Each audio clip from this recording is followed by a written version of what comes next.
ወጣቱን መመክረውም እንደውም በብዛት ይሄንን በቃ ማንጸባረቅ አለበት። ከስር ተነስቶ የአባቶቹን አደራ መጠበቅ እንዳለበት ነው የሚል አገር ከፈረሰ አደጋ ነው። ስለዚህ አሁንም ወደፊትም ይሄንን ሀገር ጠንቅቆ መያዝ እንዳለብን ነው የሚል በኢራንና በአሜሪካ መካከል ያለው ውጥረት እጅግ አሳሳቢ ደረጃ ላይ በደረሰበት በዚህ ወቅት አሜሪካ ምናልባትም እስከዚህ ሳምንት መጨረሻ ድረስ በኢራን ላይ ወታደራዊ ጥቃት ለመሰንዘር ዝግጅቷን ማጠናቀቋን የሚያመለክቱ ዘገባዎች ይወጡ ነው።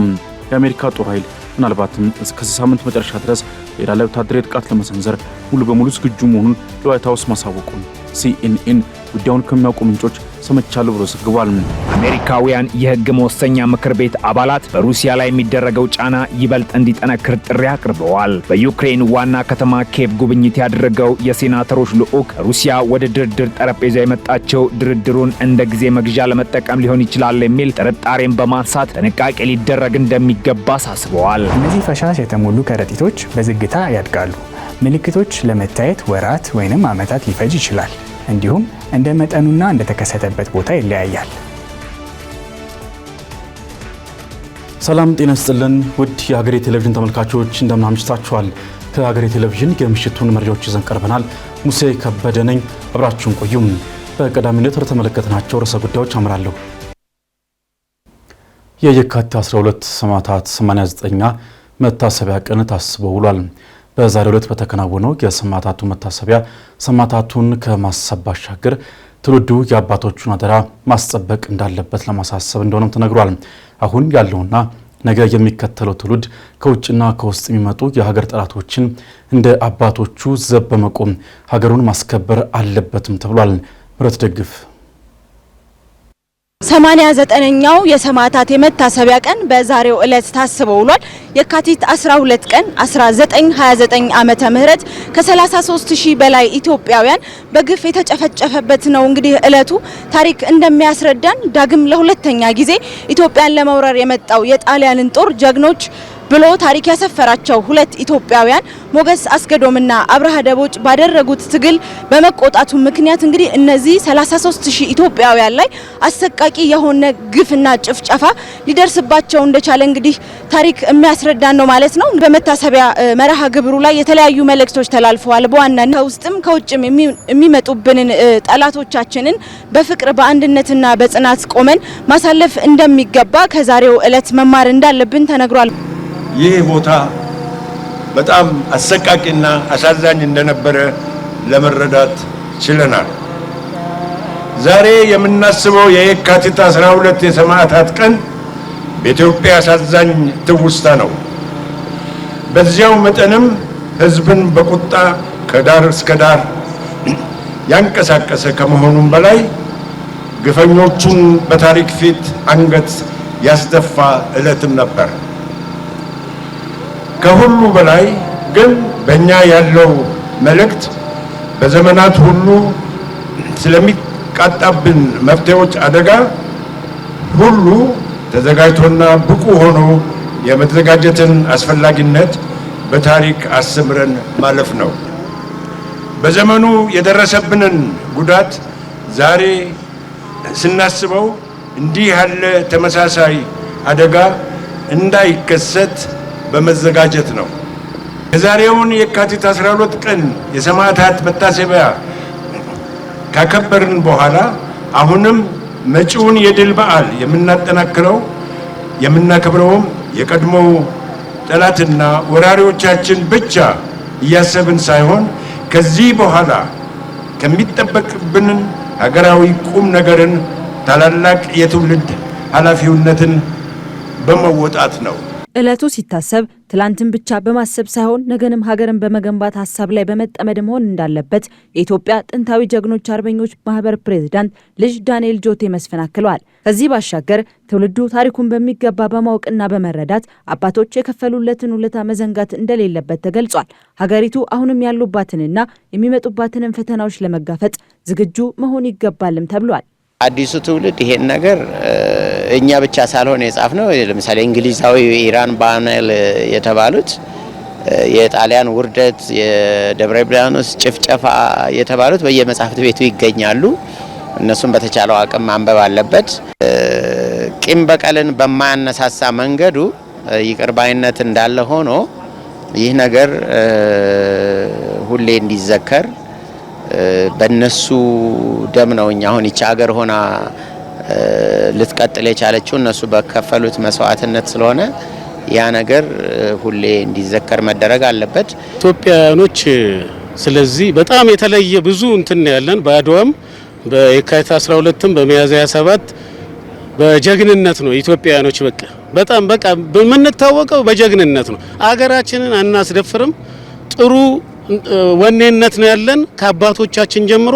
ስለዚህ አሁንም እኔ ወጣቱም መመክረውም እንደውም በብዛት ይሄንን ማንጸባረቅ አለበት። ከስር ተነስቶ የአባቶቹን አደራ መጠበቅ እንዳለበት ነው የሚል አገር ከፈረሰ አደጋ ነው። ስለዚህ አሁንም ወደፊትም ይሄንን አገር ጠንቅቆ መያዝ እንዳለብን ነው የሚል 89ኛው የጀግኖች የመታሰቢያ ዕለት 6 ኪሎ በሚገኘው የሰማዕታቱ መታሰቢያ ሐውልት ጋር በተለያዩ መርሃ ግብሮች ተከናውኗል። እንግዲህ የተለያዩ አካላት የአበባ ጉንጉን በማስቀመጥ እንዲሁም ደግሞ ታሪካቸውን በመዘከር እነዚህን ሰማዕታት ያሰበ ያዘከረ መርሃ ግብር በዛሬው ዕለት ተከናውኖ ውሏል።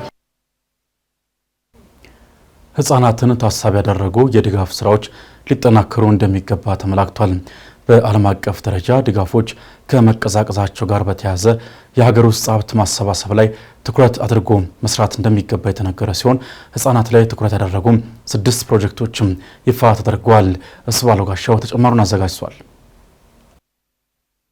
እንደ ግጭትና ድርቅ ባሉ ሰው ሰራሽና ተፈጥሯዊ አደጋዎች ወቅት በከፍተኛ ደረጃ ተጋላጭ ከሆኑ የማህበረሰብ ክፍሎች መካከል ህጻናት ይጠቀሳሉ። ከመሰል አደጋዎች ውጭም በቤተሰባዊና ኢኮኖሚያዊ ጉዳዮች የተነሳ ህጻናት ተጋላጭ የሚሆኑባቸው ሁኔታዎች በርካታ ናቸው። ህጻናት ከቤተሰቦቻቸው ጋር ማደግ አለባቸው የሚሉት የኤስኦኤስ የህጻናት መንደሮች በኢትዮጵያ የፈንድ ዲቨሎፕመንትና ኮሚኒኬሽን ዳይሬክተር ልጅአለም ባይለየኝ ኢኮኖሚያዊ ጉዳዮች ህጻናትን ተጋላጭ እያደረጉ መሆናቸውን ገልጸዋል። በዓለም አቀፍ ደረጃ የሚታየው የድጋፎች መቀዛቀዝ ደግሞ በሀገር ውስጥ አቅም ህጻናትን ለመደገፍ የሚደረገውን ጥረት ማጠናከር እንደሚገባ የሚያመላክት መሆኑን ገልጸዋል። ህጻናት ማደግ ያለባቸው ከቤተሰቦቻቸው ጋር ውጤታማ የሚሆኑት ህጻናት ከቤተሰቦቻቸው ጋር በፍቅር በጥበቃና በሙሉ ክብካቤ ሲያድጉ ነው። ነገር ግን ይሄ እንዳይሆን የሚያደርጉ ተግዳሮቶች አሉ። ጥናቶችም የሚያመለክቷቸው ሁላችንም የምናውቀው አንዱ ለምሳሌ የኢኮኖሚ ውስንነት ሊሆን ይችላል። የኢኮኖሚ ተግዳሮት፣ በቂ ገቢ አለመኖር፣ በቂ የስራ ዕድሎች አለመኖር ህጻናት በአግባቡ ክብካቤና ጥበቃ አግኝተው እንዳያድጉ ያደርጋል። ህጻናት እያጋጠማቸው ያለው የክብካቤና ጥበቃ ተግዳሮት በእኛው በኢትዮጵያውያን በምንሰጠው ትንሽዬ ልግስና መቅረፍ ህጻናት የተሻለ ራዕይ የተሻለ ነገ ኖሯቸው እንዲያድጉ የተሻለ ትምህርት እንዲያገኙ የተሻለ ጤና እንዲያገኙ ማድረግ ይቻላል። ስለዚህ የሀብት ማሰባሰቡ ከውጭ ሀገር ብቻ ሳይሆን የሀገር ውስጥ ያለውም ማደግ አለበት፣ መዘመን አለበት፣ መስፋት አለበት። ይሄ ሲሆን ነው ዘላቂ የሆነ የልማት ስራዎችን መስራት የምንችለው ነው። የኤስኦኤስ የህጻናት መንደሮች በኢትዮጵያ ከዓለም አቀፍ አጋሮች ከሚያገኘው የበጀት ድጋፍ ባለፈ በሀገር ውስጥ ገቢ ማሰባሰብ የሚያስችለውን ስርዓት ዘርግቶ እየሰራ መሆኑን አክለው የተናገሩት አቶ ልጅአለም መሰል ድጋፎች ተጠናክረው ሊቀጥሉ እንደሚገባ ጠቁመዋል። ድርጅቱ በስዊዘርላንድ ከሚገኙ አጋሮች ባገኘው የ2.8 ቢሊዮን ብር የበጀት ድጋፍ 3 ፕሮጀክቶችን እንደሚያስቀጥልና ተጨማሪ 3 አዳዲስ ፕሮጀክቶች እንደሚጀምር የገለጹት ደግሞ የኤስኦኤስ የህፃናት መንደሮች የኢትዮጵያና ደቡብ ሱዳን ብሔራዊ ዳይሬክተር ሳህለ ማርያም አበበ ናቸው። 6 ፕሮጀክቶች 3ቱ አዳዲስ የምናስጀምራቸው ፕሮጀክቶች ናቸው። 3ቱ ደግሞ ከአሁን በፊት ሲተገበሩ የቆዩና ውጤታማ ሆነው ስለተገኙ ልናስቀጥላቸው የወሰንባቸው ፕሮጀክቶች ናቸው። እነኚህ ፕሮጀክቶች የሚተገበሩት ስዊትዘርላንድ ውስጥ ከሚገኙ አጋር ድርጅቶች በተገኘ በጀት ነው። በአጠቃላይ ወደ 2.8 ቢሊዮን ብር የሚደርስ በጀት ያላቸው 6 ፕሮጀክቶችን ለመተግበር ተነስተናል። እነኚህ ፕሮጀክቶች በሲዳማ ክልል፣ በኦሮሚያ ክልል፣ አማራ ክልል እና እንዲሁም ማዕከላዊ ኢትዮጵያ ክልል ውስጥ የሚተገበሩ ፕሮጀክቶች ናቸው። እነዚህ ፕሮጀክቶች በአማካይ የ4 ዓመት ቆይታ እንደሚኖራቸው የተነገረ ሲሆን ህጻናት ላይ ትኩረታቸውን አድርገው እንደሚተገበሩ ተገልጿል። ፕሮጀክቶቹ ሲጠናቀቁ ዓላማቸውን በአግባቡ ዳር ማድረስ የሚቻልበትን ስርዓት መዘርጋት ላይ ትኩረት ተደርጎ እንደሚሰራም ተጠቁሟል። ፕሮጀክቶቹ የሚያተኩሩት በዋናነት የህጻናት ክብካቤና ጥበቃ ሆኖ ነገር ግን ቤተሰብን፣ ወጣቶችን እንደዚሁም ደግሞ ጉዳዩ የሚመለከታቸውን ባለድርሻ አካላትን በተለይ ደግሞ የትምህርትና የጤና ተቋማትን አቅም ማጎልበት ላይ በስፋት የምንሰራቸው ስራዎች ናቸው። ፕሮጀክቶች በሚያልቁበት ጊዜ ፕሮጀክቶችን አስረክበን ነው የምንወጣው። ነገር ግን የፕሮጀክቶቹ ቀጣይነት እንዲረጋገጥ የሚያስችል አደረጃጀት መኖር አለበት። የሚያስችል አቅም መጎልበት አለበት። የሚያስችል የፋይናንስ አቅም፣ የትግበራ አቅም መገንባት አለበት እና ከዚህ አንጻር የምንሰራቸው በጣም ሰፋፊ ስራዎች አሉ። ኤስኦኤስ የህፃናት መንደሮች በኢትዮጵያ ለሚያከናውናቸው ስራዎች ግለሰቦችና ተቋማት ድጋፍ ማድረግ የሚችሉበትን አሰራር መዘርጋቱን ያስታወቀ ሲሆን በዚህ ስርዓት አማካኝነት ድጋፍ እንዲደረግለት ጥሪ አቅርቧል። የአሜሪካ ጦር ኃይል ምናልባትም እስከዚህ ሳምንት መጨረሻ ድረስ በኢራን ላይ ወታደራዊ ጥቃት ለመሰንዘር ሙሉ በሙሉ ዝግጁ መሆኑ ተዘግቧል። በየወቅቱ አዳዲስ ነገር የሚሰማበት የመካከለኛው ምስራቅ ውጥረት እንደቀጠለ ሲሆን ፕሬዚዳንት ዶናልድ ትራምፕም አሜሪካ ስትራቴጂካዊውን የዲያጎ ጋርሻ የጦር ሰፈርን ለኢራን አጸፋ እርምጃ ልትጠቀመው ስለምትችል አሳልፋችሁ አትስጡ ሲሉ ለእንግሊዝ ጥብቅ ማስጠንቀቂያን አስተላልፏል። ተጨማሪ አለን። በኢራንና በአሜሪካ መካከል ያለው ውጥረት እጅግ አሳሳቢ ደረጃ ላይ በደረሰበት በዚህ ወቅት አሜሪካ ምናልባትም እስከዚህ ሳምንት መጨረሻ ድረስ በኢራን ላይ ወታደራዊ ጥቃት ለመሰንዘር ዝግጅቷን ማጠናቀቋን የሚያመለክቱ ዘገባዎች ይወጡ ነው። የአሜሪካ ጦር ኃይል ምናልባትም እስከዚህ ሳምንት መጨረሻ ድረስ በኢራን ላይ ወታደራዊ ጥቃት ለመሰንዘር ሙሉ በሙሉ ዝግጁ መሆኑን ለዋይት ሀውስ ማሳወቁን ሲኤንኤን ጉዳዩን ከሚያውቁ ምንጮች ሰምቻለሁ ብሎ ዘግቧል። ይህ ከፍተኛ ዝግጁነት የታወጀው ባለፉት ጥቂት ቀናት አሜሪካ በመካከለኛው ምስራቅ እጅግ ከፍተኛ የሆነ የባህርና የአየር ኃይል ግንባታ ካከናወነች በኋላ ነው። ምንም እንኳን ወታደራዊ ክፍል ለጥቃት ቢዘጋጅም ፕሬዚዳንት ዶናልድ ትራምፕ ግን ለእርምጃው ይፋዊ ፍቃድ ስለመስጠት እስካሁን የመጨረሻ ውሳኔ ላይ አልደረሱም። እንደ ምንጮቹ ገለጻ ከሆነ ትራምፕ ወታደራዊ ጥቃት ለመሰንዘር ባለው ጠቀሜታና ጉዳት ላይ በግልጽ ሲከራከሩ የቆዩ ሲሆን በጉዳዩ ላይ ረጅም ሰዓታት በመውሰድ በጥልቀት እያሰቡበት ነው ተብሏል። ፕሬዚዳንቱ ከአማካሪዎቻቸውና ከአጋር ሀገራት መሪዎች ጋር ምርጡ አማራጭ ምን ሊሆን እንደሚችል በመመካከር ላይ ይገኛሉ። በስዊዘርላንድ ዳቮስና በኦማን ሙስካት መካከል ያለው የዲፕሎማሲ ገመድ እየተበጠሰ ባለበት በዚህ ወቅትም የመካከለኛው ምስራቅና የእስያ ጂኦፖለቲካዊ መድረክ ወደ ለየለት ወታደራዊ ፍጥጫ እያመራ መሆኑ ተሰምቷል። ስካይ ኒውስ አውስትራሊያ በቅርቡ ባስተላለፈው እጅግ አሳሳቢ ትንታኔ መሰረት በኢራንና በአሜሪካ መካከል ያለው የኒኩሌር ድርድር ዳግም ቢጀመርም ቴህራን ግን የኢራን የማበልጸግ ስራዋን ለማቆም ፈቃደኛ ለመሆኗ ሁኔታውን ወደ መጨረሻው የፍንዳታ ነጥብ ላይ ደርሶታል። ዋሽንግተን ለኢራን የ2 ሳምንት የጊዜ ገደብ የሰጠች ቢሆንም በባህረ ሰላጤው አካባቢ የሚታየው ወታደራዊ ግንባታ ግን ጦርነቱ ከደቂቃዎች በኋላ ሊፈነዳ እንደሚችል የሚጠቁም ነው።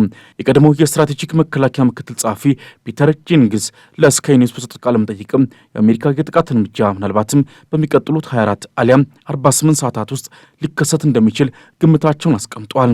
ጄኒንግስ እንደሚሉት ከአውሮፓ ተነስተው ወደ መካከለኛው ምስራቅ የሚበሩት የአሜሪካ ተዋጊ ጀቶችና የነዳጅ መሙያ አውሮፕላኖች ቁጥር መጨመር ዋሽንግተን ለለየለት ወታደራዊ እርምጃ መዘጋጀቷን በግልጽ ያሳያል። ይህ ጥቃት የተወሰኑ የኒውክሌር ተቋማትን ብቻ ሳይሆን የኢራን የባህር ኃይል የሆርሙዝ ወሽመጥን ለመዝጋት የሚንቀሳቀሱ መርከቦችንና የአብዮታዊ ጋርዱን ከፍተኛ አመራሮችን ያነጣጠረ ሁሉን አቀፍ ጥቃት ሊሆን እንደሚችል ተመላክቷል። ይህ በእንዲህ እንዳለ የአሜሪካው ፕሬዚዳንት ትራምፕ ለእንግሊዝ ጥብቅ ማስጠንቀቂያ ልከዋል። ትራምፕ ስትራቴጂካዊውን የዲያጎ ጋርሻ የጦር ሰፈር አሳልፋችሁ አትስጡ ሲሉ ለእንግሊዝ ጥብቅ ማስጠንቀቂያን አስተላልፏል። የአሜሪካው ፕሬዚዳንት ትራምፕ እንግሊዝ ስትራቴጂካዊ ጠቀሜታ ያለውን የዲያጎ ጋርሻ የጦር ሰፈር አሳልፋ እንዳትሰጥ ያሳሰቡ ሲሆን ፕሬዚዳንቱ ዋሽንግተን ብሔራዊ ላይ ወታደራዊ ጥቃት ለመሰንዘር የምታደርገው ዝግጅት ተግባራዊ የሚሆን ከሆነ ይህ ወታደራዊ ተቋም እጅግ ወሳኝ መሆኑን ገልጸዋል። ትራምፕ በትሩዝ ሶሻል ገጻቸው ባሰፈሩት ረጅም ጽሑፍ ላይም የእንግሊዙ ጠቅላይ ሚኒስትር ኪር ስታርመር የቻጎስ ደሴቶችን ሉዓላዊነት ለሞሪሸስ ተሰልፎ እንዳይሰጡ ግፊት እያደረጉ መሆኑን ገልጸዋል። የዲያጎ ጋርሻ የአየር ኃይል ካምፕን ለረጅም ዓመታት ለመጠቀም የሚያስችል የኪራይ ውል ስምምነት መፈጸም ትልቅ ስህተት መሆኑን አስጠንቅቀዋል።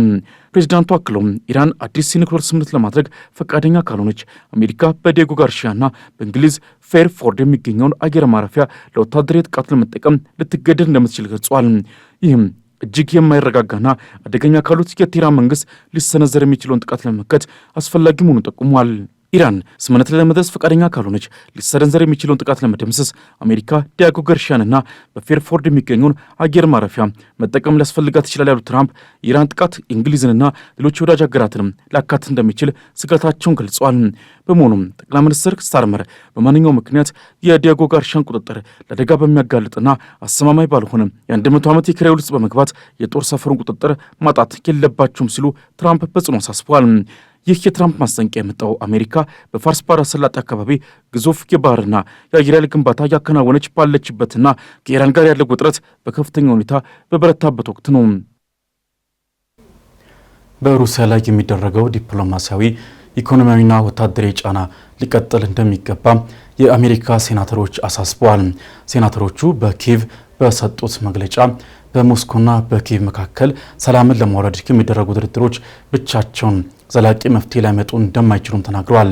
ዩክሬን ተጨማሪ ዘመናዊ የጦር መሳሪያዎች እንዲደርሷትና የመከላከያ አቅሟን ማጎልበትም ይገባታል ብለዋል። ዳግም ተገኝ ተጨማሪ አለው። በስዊዘርላንድ ጄኔቫ ከተማ በመካሄድ ላይ ያለው የሩሲያና የዩክሬን የሰላም ውይይት አስቸጋሪና በከፍተኛ ጥንቃቄ የታጀበ መሆኑን የሩሲያ ባለስልጣናት ይፋ አድርገዋል። በሁለቱ ሀገራት ተወካዮች መካከል የሚደረገው ይህ ንግግር በስራ ላይ ብቻ ያተኮረና የተግባር መንፈስ የተላበሰ ቢሆንም በመሰረታዊ ጉዳዮች ላይ ያለው ልዩነት ግን አሁንም በከፍተኛ ደረጃ እንደቀጠለ መሆኑን ታዘግቧል። የሩሲያ ተደራዳሪዎች እንደሚሉት በውይይቱ ወቅት የሚነሱ አጀንዳዎች ውስብስብ በመሆናቸው ውጤቱን በአጭር ጊዜ ውስጥ መተንበይ አስቸጋሪ ሆኗል ብለዋል። ይሁን እንጂ የዩክሬኑ ፕሬዝዳንት ቮሎዲሚር ዜሌንስኪ በሰጡት መግለጫም የተኩስ አቁም ስምምነቱን በገለልተኛ አካላት ለመቆጣጠር በሚቻልበት ሁኔታ ላይ መግባባት እየታየ መሆኑን ጠቁመዋል። ፕሬዝዳንቱ አክለውም እጅግ አወዛጋቢ የሆኑ የመሬት ይዞታና የድንበር ወሰን ጉዳይ ግን በደረጃ ባሉት ተደራዳሪዎች የሚወሰን ሳይሆን የሁለቱ ሀገራት ከፍተኛ መሪዎች ፊት ለፊት ተገናኝተው ሊወስኑት የሚገባ ጉዳይ መሆኑን አሳስበዋል። በጄኔቫ የዲፕሎማሲ ጥረቶች በሚታዩበት በዚህ ወቅት አሜሪካውያን የሕግ መወሰኛ ምክር ቤት አባላት በሩሲያ ላይ የሚደረገው ጫና ይበልጥ እንዲጠነክር ጥሪ አቅርበዋል። በዩክሬን ዋና ከተማ ኪየቭ ጉብኝት ያደረገው የሴናተሮች ልዑክ ሩሲያ ወደ ድርድር ጠረጴዛ የመጣቸው ድርድሩን እንደ ጊዜ መግዣ ለመጠቀም ሊሆን ይችላል የሚል ጥርጣሬን በማንሳት ጥንቃቄ ሊደረግ እንደሚገባ አሳስበዋል። ሴናተሮቹ እንደገለጹት ሩሲያ ጦርነቱን እንድታቆም ለማስገደድ በንግግር ብቻ መወሰን ሳይሆን ዩክሬን ተጨማሪ ዘመናዊ ጦር መሳሪያዎች እንዲደርሷትና በሞስኮ ላይ ጣለው ማዕቀብ እንዲጠናከር ማድረግ ለሰላሙ ሂደት ዋስትና የሚሰጥ ተግባር ነው ማለታቸውም ተዘግቧል። ይህ የአሜሪካ ባለስልጣናት አቋም ሩሲያ ወደ እውነተኛ ሰላም የምትመጣው ጫናው ሲበረታባት ብቻ ነው የሚል እምነት በምዕራባውያን ዘንድ መኖሩን የሚያረጋግጥ ሆኗል ሲል ሞስኮ ታይምስ ዘግቧል። በሌላ በኩል የሰሜን አትላንቲክ ጦር ቃል ኪዳን ድርጅት ኔቶ ዋና ጸሐፊ ማርክ ሩቶ ጦርነቱ በሩሲያ ላይ እያደረሰ ያለው ጉዳት እጅግ ከፍተኛ መሆኑን ገልጸዋል። እንደ ሩቶ ትንታኔ የዩክሬን ጦርነት ለሩሲያ አስጊ የሆነ የመጣና ሀገሪቱን እያዳከመ ያለ ክስተት ነው ብለዋል። ሩሲያ በየቀኑ የምታወጣው ከፍተኛ የገንዘብ መጠን፣ የሰው ኃይል ኪሳራዋና በቴክኖሎጂ ረገድ ካለመነጠሏ ሀገሪቱን ወደ ከፋ ድቀት እየመራት መሆኑን ተናግረዋል። ይህ በእንዲህ እንዳለም በጦር ሜዳው በኩል ዩክሬን በሩሲያ ስልታዊ ኃይል ተቋማት ላይ የምታደርሰውን ጥቃት አጠናክራ ቀጥላለች። በሩሲያ ሰሜናዊ ክፍል በምትገኘው ኮሚ ሪፐብሊክ ውስጥ የሚገኝ የሉኮይል የነዳጅ ማጣሪያ ተቋም በዩክሬን ሰው አልባ አውሮፕላኖች ተመቶ ከፍተኛ የእሳት አደጋ አስተናግዷል። ይህ ጥቃት ዩክሬን በሩሲያ ጥልቅ ግዛቶች ውስጥ የሚገኙ የኢኮኖሚ መሰረተ ልማቶችን የመምታት አቅሟ እያደገ መምጣቱን የሚያሳይ ነው። ከዚህ ውጫዊ ጦርነት ጎን ለጎን በዩክሬን የውስጥ ፖለቲካ ውስጥ አስደንጋጭ የሆነ የሙስና ቅሌት መጋለጡን መረጃዎች ጠቁመዋል። የዩክሬን ብሔራዊ ጸረ ሙስና ቢሮና ልዩ የጸረ ሙስና አቃቢ ሕግ ቢሮ በአገሪቱ የኃይል ዘርፍ ላይ የተፈጸመ ግዙፍ የምዝበራ ተግባርን ደርሰውበታል። ኦፕሬሽን ሚዳስ በሚል ስያሜ የሚታወቀው ይህ ምርመራ ከ100 ሚሊዮን ዶላር በላይ የሚገመት ገንዘብ በህገወጥ መንገድ መዘዋወሩን አጋልጧል። የዚህ ሙስና ዋነኛው አስተባባሪ ተብሎ የተለየው ደግሞ የፕሬዝዳንት ዘለንስኪ የቅርብ ጓደኛና ታዋቂው ነጋዴ ቲሙር ሜንዲች መሆኑ ጉዳዩን ወደ ፕሬዝዳንቱ ጽህፈት ቤት አስጠግቶታል። ሜንዲች የመኖሪያ ቤቱ ፍተሻ ከመጀመሩ ጥቂት ሰዓታት ቀደም ብሎ ሀገር ጥሎ መውጣቱ ደግሞ በመንግስት ተቋማት ውስጥ የመረጃ ፍሰት መኖሩንና ሙስናው ምን ያህል ስር የሰደደ መሆኑን አመላካች ሆኗል ተብሏል። ይህ የምዝበራ ተግባር መጋለጡ በዘለንስኪ አስተዳደር ላይ ከፍተኛ ፖለቲካዊ ቀውስ ፈጥሯል። ቀደም ሲል የኢነርጂና የፍትህ ሚኒስቴርን የመሩት ጋሉሽቼንኮ ጨምሮ በርካታ ሚኒስትሮች ከስልጣናቸው እንዲለቁ የተገደዱ ሲሆን የፕሬዝዳንቱ የቅርብ አማካሪ የነበሩት አንድሬ ዮርማክም በዚሁ ሙስና ምክንያት ከኃላፊነታቸው ተነስተዋል። ይህ ሁኔታ የዩክሬንን የህግ መወሰኛ ምክር ቤት ስራ ለተወሰነ ጊዜ አስተጓጎለ ሲሆን በምዕራባውያን ለጋሾች ዘንድም ትልቅ ጥርጣሬ ፈጥሯል። የዩክሬን ከፍተኛ ጸረ ሙስና ፍርድ ቤት የቀድሞው ሚኒስትር ጋሉሽቼንኮ በቁጥጥር ስር እንዲውሉ ትዕዛዝ ያስተላለፈ ሲሆን የዋስትና መብታቸውን በ200 ሚሊዮን ሂርቪኒያ ወይም በ4.6 ሚሊዮን ዶላር ገድቦታል።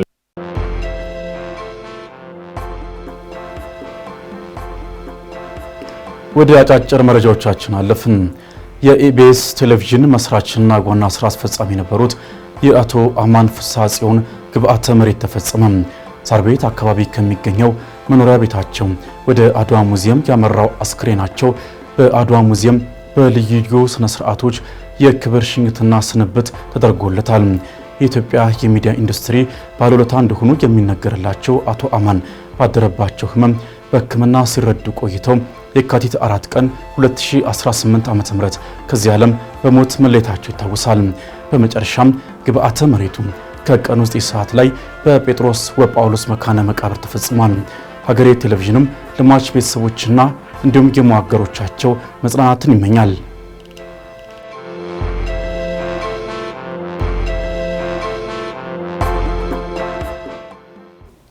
የኢትዮጵያ ምርጫ ቦርድ እናት ፓርቲ ከትብብር አንድነት ለኢትዮጵያ ከተሰኘው ቅንጅት ጋር ሊያደርገው የነበረውን ውህደት ያገደበትን ውሳኔ ሻረ። ውሳኔው የእናት ፓርቲ የላዕላይ ምክር ቤት አባላት መጓደል እንዲሁም በምክር ቤቱ አባላት የተነሱ ቅሬታዎች ምክንያት ከቅንጅቱ አግዶ መቆየቱን አንስቶ የፓርቲው ምክር ቤት አባላት ጋር ስምምነት ላይ መደረሱን ተከትሎ ወደ ቅንጅቱ እንዲመለስ መፈቀዱን ቦርዱ ለፓርቲው በላከው ደብዳቤ አስታውቋል። እናት ፓርቲ ወደ ትብብር አንድነት ለኢትዮጵያ መመለሱን በይፋም አስታውቋል። ትብብሩ ልባዊ ግንኙነት ኢትዮጵያውያንን ለሰላማዊ ትግል ለማስተባበርና ለመምራት አቅም ይሆናል የሚል ጽኑ እምነት አለው ሲልም ፓርቲው ገልጿል። ፓርቲው ለኢትዮጵያ ብሔራዊ ምርጫ ቦርድ ውሳኔ እውቅናና ምስጋና መስጠቱን ባሰራጨው መግለጫ አስታውቋል።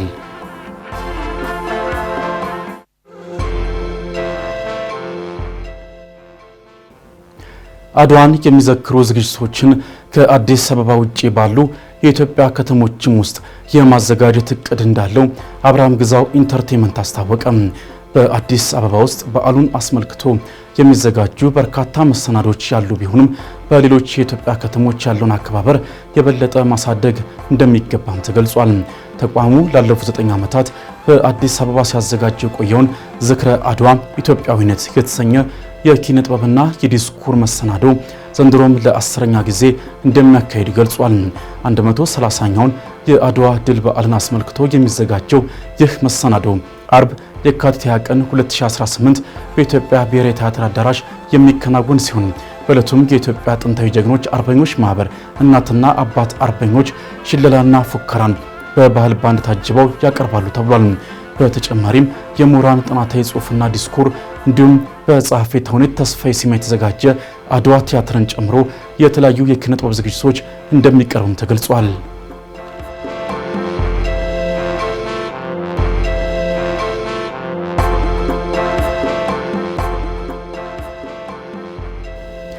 የተባበሩት መንግስታት ድርጅት ምርመራ በሱዳን አልፋሽር የዘር ማጥፋት ወንጀል ተፈጽሞ ሊሆን እንደሚችል አስታወቀም።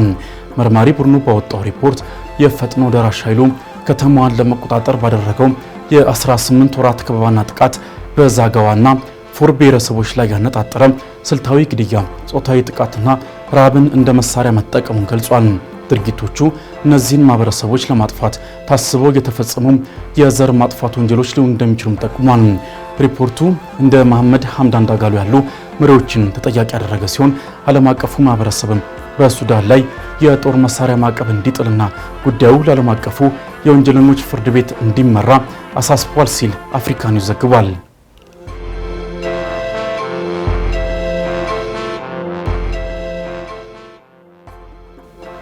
በመጨረሻም የሰሜን ኮሪያ መሪ ኪም ጆንግ ኡን በቅርቡ የሚካሄደውን 9ኛውን የሰራተኞች ፓርቲ ጉባኤ አስመልክቶ 50 አዳዲስ የሮኬት ማስወንጨፊያዎችን ይፋ አደረጉ። ይህ የጦር መሳሪያ መላውን ደቡብ ኮሪያ መድረስ እንደሚችልም ተገልጿል። ኪም መሳሪያዎቹን ድንቅና ማራኪ ሲሉ አወድሰው የጠላትን ጥቃት ለመመከትና ስልታዊ ተልዕኮዎችን ለመፈጸም ወሳኝ መሆናቸውን ተናግረዋል። ሰሜን ኮሪያ ለሚቀጥሉት 5 ዓመታት የምትከተለውን ወታደራዊ ስትራቴጂና የኒውክሌር እቅድ ይፋ ታደርጋለች ተብሎ ይጠበቃል።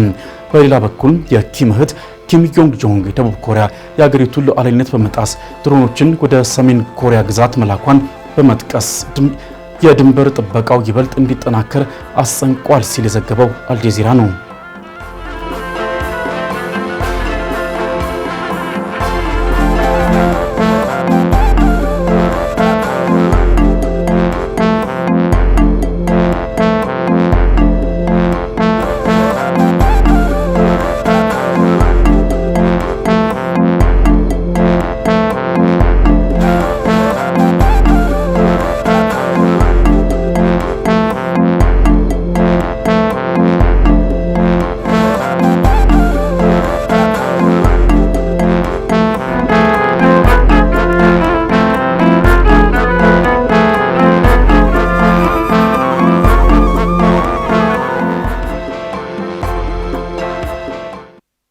በቤት ውስጥ በሚኖሩ ውሾች የሚተላለፉ ተዋሲያን ለተለያዩ በሽታዎች እንደሚያጋልጡ የሕክምና ባለሙያዎች ይናገራሉ። የዛሬው ጤና አዳም ጥንቅራችን ትኩረቱን እዚህ ላይ አድርጓል።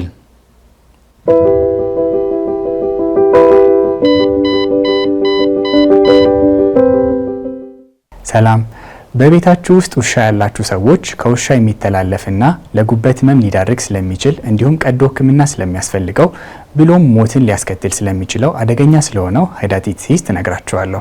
ዶክተር ቢኒያም ነኝ፣ አብራችሁን ቆዩ። ሃይዳቲስ ሲስት በውሻ ውስጥ በሚኖር ትላትል አማካኝነት የሚከሰት በሽታ ነው። ውሾች የተዋሲያኑን እንቁላሎች ባንጀታቸው ውስጥ ይሸከሙታል። እነዚህ እንቁላሎች ውሾች ሲጸዳዱ ከሰገራቸው ጋር ተቀላቅለው ይወጣሉ።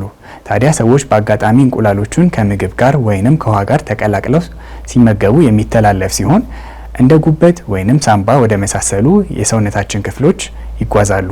በመቀጠልም ሃይዳቲስ ሲስት ተብለው የሚጠሩ ፈሳሽ የተሞሉ ከረጢቶችን ይፈጥራሉ። እነዚህ ፈሳሽ የተሞሉ ከረጢቶች በዝግታ ያድጋሉ። ምልክቶች ለመታየት ወራት ወይንም ዓመታት ሊፈጅ ይችላል። እንዲሁም እንደ መጠኑና እንደተከሰተበት ቦታ ይለያያል። ለምሳሌ እነዚህ ከረጢቶች በጉበት ውስጥ ከሆነ የተከሰቱት በቀኝ በላይኛው የሆድ አካባቢ ላይ ህመም ወይንም እብጠት መኖር፣ አይን ቢጫ መሆን፣ ድካም ዋነኞቹ ምልክቶቹ ናቸው። ሳምባ ላይ ከተከሰተ ደግሞ ማሳል፣ የደረት ህመም፣ ትንፋሽ ማጠር ይጠቀሳሉ። አልፎ አልፎ እነዚህ ፈሳሽ የተሞሉ ከረጢቶች ሊፈነዱና ለሞት ሊዳረጉ ይችላሉ። ታዲያ የሃይዳቲስ በሽታን እንዴት መከላከል ይቻላል? አንደኛ፣ እንስሳትን ከያዙ ወይንም ከነኩ በኋላ እጅን በደንብ በሳሙናና በውሃ መታጠብ። ሁለተኛ፣ ውሾችን በየጊዜው የትላትል መድኃኒት መስጠት። ሶስተኛ፣ ውሃን ከመጠጣቱ በፊት ውሃን ማፍላትና ማከም። ሃይዳቲስ ሲስት በቀላሉ መከላከል የሚቻል በሽታ ነው። ሆኖም ሲስቱ አንዴ ካደገ በኋላ ለማስወገድ ቀዶ ጥገና ያስፈልጋል። በመሆኑም ከላይ የተነጋገርናቸውን ምልክቶች ካስተዋሉ ወደ ሕክምና ተቋም መሄድ ይኖርቦታል። ሰላም።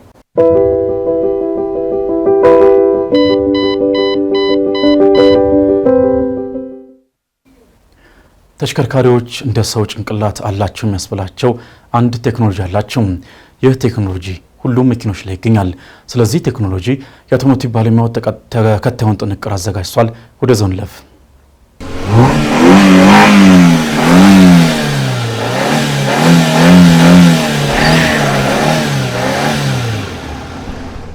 ሰላም እንደምናላችሁ ውድ ተመልካቾቻችን፣ በደረጃችን የመኪና ጭንቅላት እየተባለ ስለሚጠራው ኢሲዩ ወይ ደግሞ ኢንጂን ኮንትሮል ዩኒት ስለሚባለው ቴክኖሎጂ ጠቃሚ መረጃ ይዤላችሁ ቀርብ ያለው ከመረጃዎቹ ጋር አብራችሁን ቆየው። የአውቶሞቲቭ ባለሙያ አዶንያ አብርሃ ነኝ። መልካም ቆይታ። በአዳዲስ መኪኖች ላይ ኢሲዩ እንደ ጭንቅላት ነው። መረጃ ይሰበስባል፣ ትዕዛዝ ይሰጣል፣ እንዲሁም ችግር ሲያጋጥም ያሳውቃል። ይህ ኢሲዩ የምንለው ብዙ ጊዜ በዘመናዊ መኪኖች ላይ የምናገኘው ሲሆን ከመኪናችን ዳሽቦርድ ጀርባ የምናገኘውና በአንድ ጊዜ ብዙ ነገሮችን መቆጣጠር ይችላል። ይህም ተግባሩ የሚያከናውነው መኪናው በተገጠመለት በተለያዩ ሴንሰሮች በመታገዝ ነው።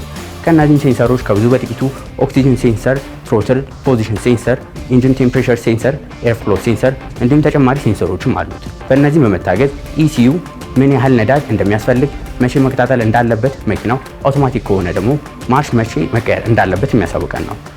ከቀላሉ ስንጀምር የመኪናችንን የነዳጅ ፔዳል ስንረግ ይህ ኢሲዩ የረገጥንበትን ጉልበት በማየት መኪናው የተጓዘበትን ያለውን ፍጥነት በማገናዘብ ምን ያህል ነዳጅ እና አየር ወደ ሞተሩ መግባት እንዳለበት የሚመጥንልን ነው። እንዲሁም መኪናው ማርሽ እንዲቀይር የሚያዘው ነው፣ በተለይ አውቶማቲክ ከሆነ ማለት ነው።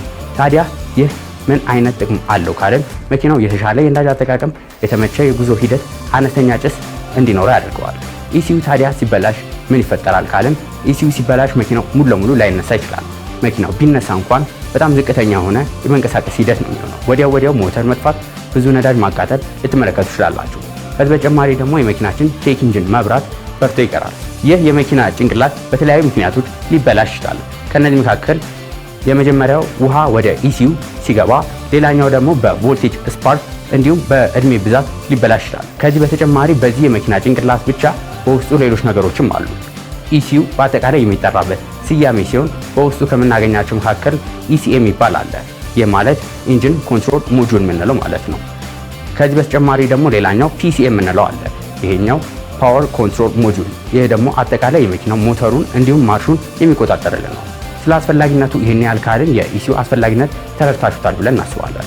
ለዛሬ ይዤላችሁ የቀረቡት መረጃ ይህን ይመስል ነበር። በቀጣይ ሌሎች ከመኪናው ጋር በተገናኙ መረጃ እስከምንገናኝ ድረስ መልካም ሁሉ ተመኘው።